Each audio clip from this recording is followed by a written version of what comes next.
Siapakah Ali Imran atau keluarga Imran? Keluarga Imran atau Alu Imran adalah keluarga yang beranggotakan sedikit orang, namun memiliki kedudukan yang agung.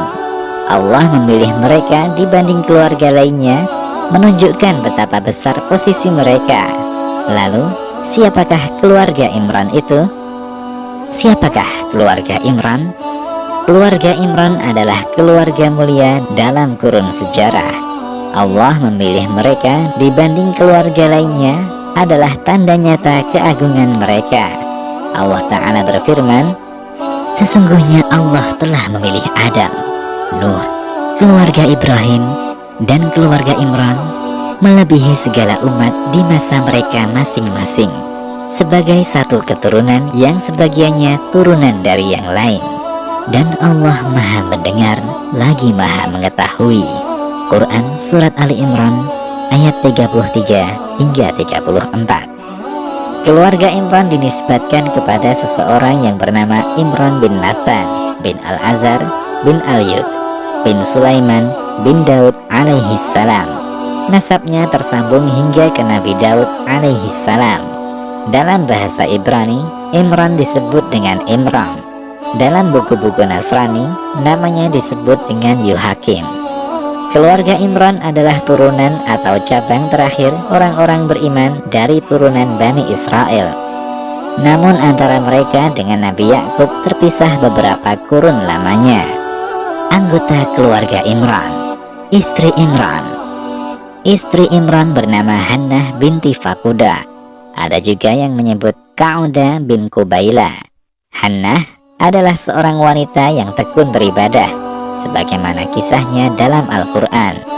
Ingatlah ketika istri Imran berkata, "Ya Tuhanku, sesungguhnya aku menazarkan kepada Engkau anak yang ada dalam kandunganku ini menjadi hamba yang saleh dan berkhidmat di Baitul Maqdis. Karena itu, terimalah nazar itu daripadaku. Sesungguhnya Engkaulah yang Maha Mendengar lagi Maha Mengetahui." Quran Surat Ali Imran ayat 35. Anak-anaknya. Pertama, Asya. Asya adalah putri sulung Imran. Ia dinikahi oleh Nabi Zakaria alaihi salam dan merupakan ibu dari Nabi Yahya alaihi salam. Ada juga yang mengatakan bahwa ia adalah bibinya Maryam, bukan saudara perempuannya. Kedua, Maryam. Maryam adalah wanita ahli ibadah dan suci. Ia merupakan ibu dari kalimat Allah Nabi Isa alaihi salam. Putri Imran yang satu ini adalah wanita terbaik dan tersempurna, sebagaimana disebutkan oleh Rasulullah sallallahu alaihi wasallam.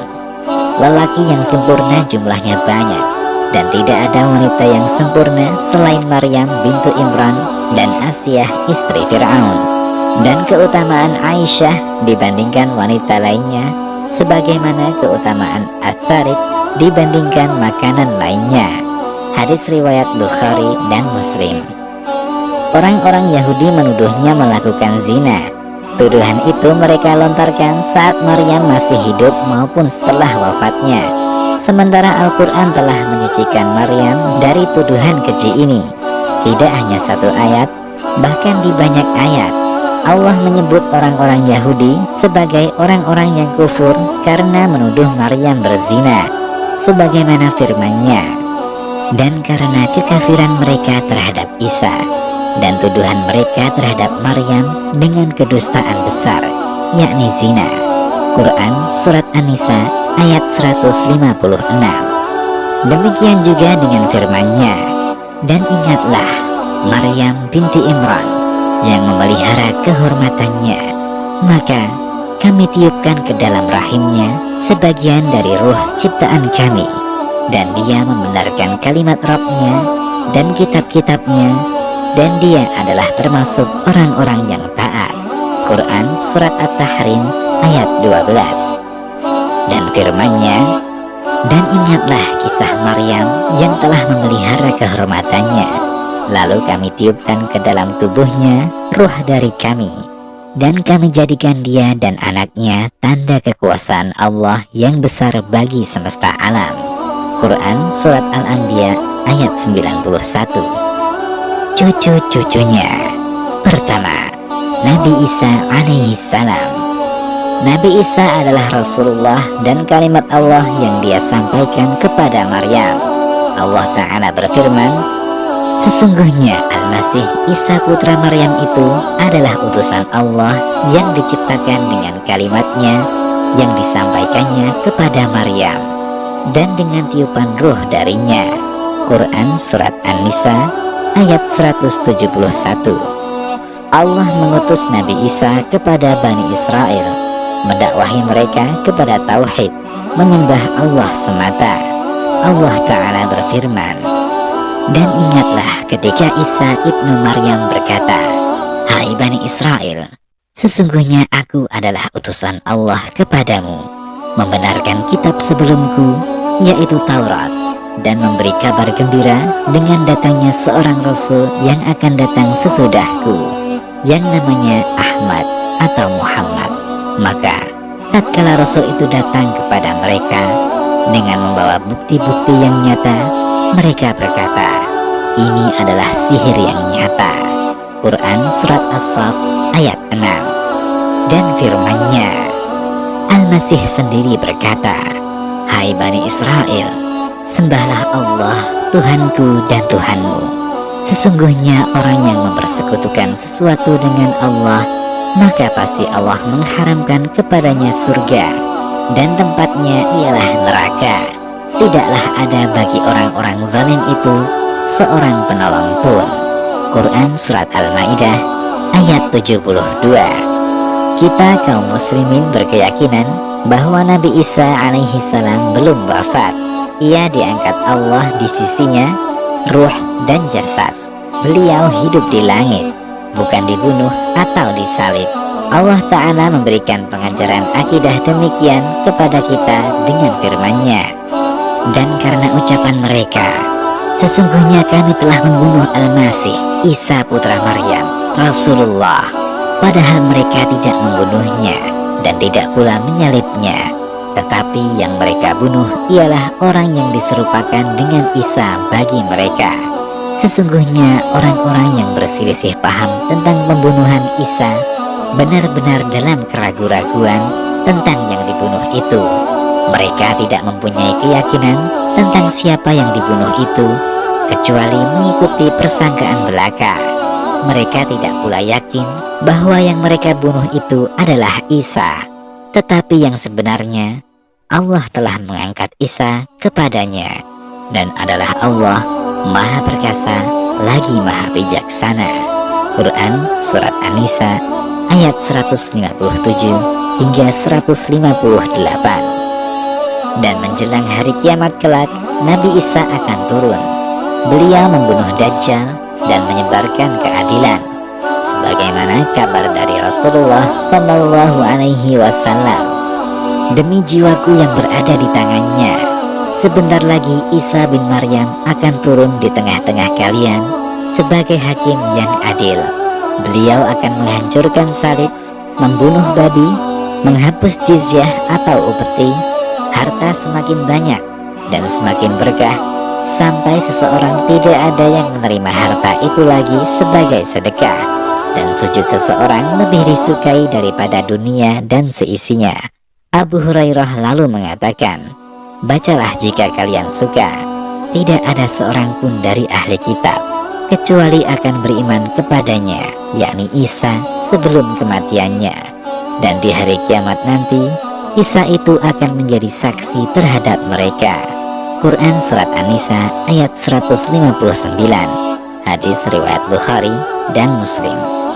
Rasulullah Sallallahu Alaihi Wasallam menyifati fisik Nabi Isa alaihi salam dengan sabdanya, tidak ada nabi antara aku dengan Nabi Isa, dan dia pasti turun, dan bila kamu melihatnya, maka kenalilah dia.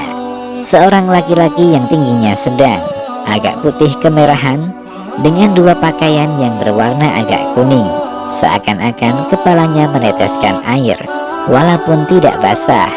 Lalu ia memerangi manusia agar masuk Islam, menghancurkan salib, membunuh babi, menghilangkan jizyah, dan pada masanya Allah hancurkan agama-agama seluruhnya kecuali Islam, dan dia membunuh Al-Masih Ad-Dajjal. Lalu dia tinggal di bumi selama 40 tahun, kemudian dia wafat, lalu kaum muslimin menyolatinya. Hadis riwayat Ahmad, Abu Dawud, dan disahihkan oleh Syuaib Al-Arnaud. Kedua, Yahya alaihi salam. Nabi Yahya adalah hamba dan utusan Allah. Beliau putra dari Nabi Zakaria alaihi salam. Beliau adalah doa Nabi Zakaria yang terkabul, serta kabar gembira untuknya setelah mencapai usia yang tua. Allah Ta'ala berfirman, "Di sanalah Zakaria mendoa kepada Tuhannya seraya berkata, 'Ya Tuhanku, berilah aku di sisi Engkau seorang anak yang baik. Sesungguhnya Engkau Maha Pendengar doa.'" Kemudian malaikat Jibril memanggil Zakaria sedang ia tengah berdiri melakukan sholat di mihrab. Katanya, "Sesungguhnya Allah menggembirakan kamu dengan kelahiran seorang putramu, Yahya, yang membenarkan kalimat yang datang dari Allah, menjadi ikutan, menahan diri dari hawa nafsu, dan seorang nabi, termasuk keturunan orang-orang saleh." Quran Surat Ali Imran ayat 38 hingga 39.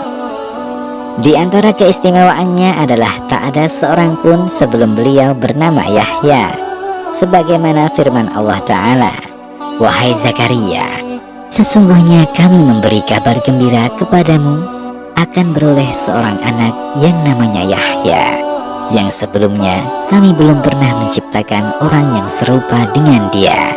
Quran Surat Maryam ayat 7. Nabi Yahya adalah seorang pemuda yang cerdas. Allah memberi keistimewaan pada akalnya, menganugerahkannya hikmah di usia belia, dan kegemaran dalam beribadah. Beliau senantiasa duduk di mihrab-mihrab ilmu, senang mengkaji Taurat, berilmu, dan mengamalkan kandungan kitab suci itu.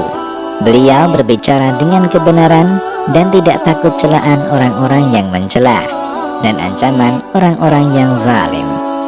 Nabi kita Muhammad Sallallahu Alaihi Wasallam memuji Nabi Yahya dengan sabdanya, "Tidak pantas bagi siapapun untuk mengatakan bahwa aku lebih baik dari Yahya bin Zakaria." Kami bertanya, "Wahai Rasulullah, mengapa demikian?" Beliau menjawab, "Tidakkah kalian mendengar bagaimana Allah menyebutkannya di dalam Al-Quran? Hai Yahya, ambillah Alkitab Taurat itu dengan sungguh-sungguh, dan kami berikan kepadanya hikmah selagi ia masih kanak-kanak." Beliau membaca hingga firman Allah Ta'ala, menjadi panutan, menahan diri dari hawa nafsu, dan seorang nabi termasuk keturunan orang-orang saleh. Quran Surat Ali Imran ayat 39. Ia tidak pernah berbuat buruk sedikit pun, dan tidak juga berkeinginan melakukannya.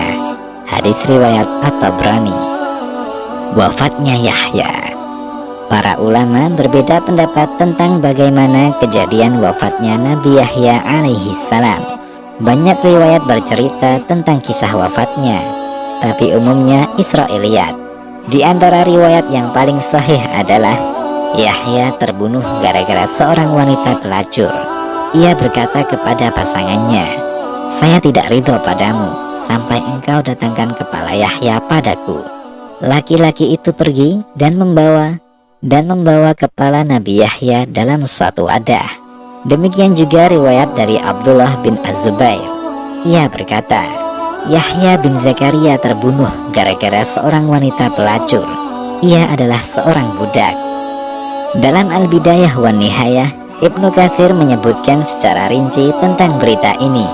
Beliau menyebutkan bahwa ada seorang raja di Damaskus ingin menikahi seorang wanita atau menikahi seorang perempuan yang tak halal ia nikahi. Nabi Yahya pun melarang hal itu, hingga muncul kemarahan si perempuan pada Nabi Yahya. Karena si raja dan perempuan itu tidak menyukai sikap Yahya, perempuan itu kirim seseorang untuk membunuhnya. Demikian, Allahu a'lam.